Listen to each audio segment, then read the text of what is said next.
தி Chennai silks ஆடி sale தூத்துக்குடியில் ஜூலை 12 முதல் கோலாகல ஆரம்பம். சிம்புதேவன் இயக்கத்தில் யோகி பாபு நடிப்பில் வெளியாகியுள்ளது போட் திரைப்படம்.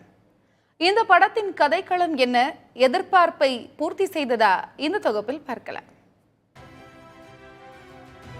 1943ஆம் ஆண்டு இரண்டாம் உலகப் போர் உச்சத்தில் இருக்கும்போது மெட்ராஸ் மீது ஜப்பான் குண்டு வீசப் போகிறது என்ற செய்தி வெளியாகிறது.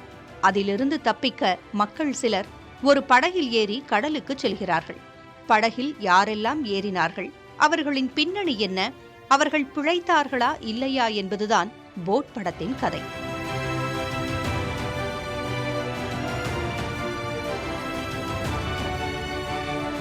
இது போன்றொரு கதையை யோசித்ததற்காகவே சிம்புதேவனை பாராட்டலாம்.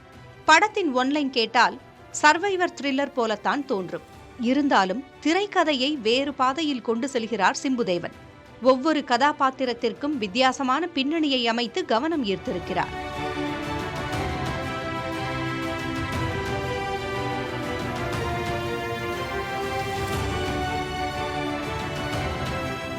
படகோட்டி குமரனாக வந்து அசத்தலான மற்றும் யதார்த்தமான நடிப்பால் நம்மை கவர்கிறார் யோகி பாபு.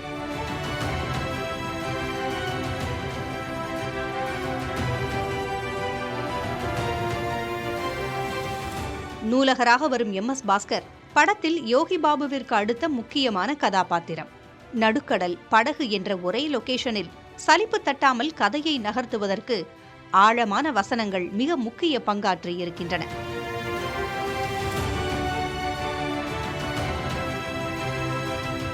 கதை 1943இல் நடைபெற்றாலும் கதாபாத்திரங்கள் பேசிக்கொள்ளும் வசனங்கள் இன்றைய காலத்தில் மக்கள் எதிர்கொள்ளும் சிக்கல்களை அலசியுள்ளது.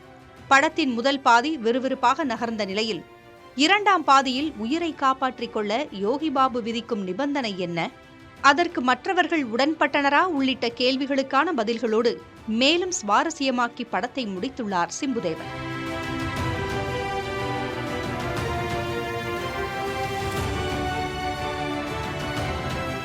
படத்தில் குறை என்று சொன்னால் நகைச்சுவை பற்றாக்குறைதான். சிம்புதேவன் படங்கள் என்றாலே நகைச்சுவைக்கு பெரும் பங்கு இருக்கும். இந்த படத்தில் நடித்த அத்தனை பேரும் நகைச்சுவைக்கு பேர் போன நடிகர்கள் என்றாலும் அவர்களின் தனித்துவம் போதுமான அளவு பிரதிபலிக்கவில்லை.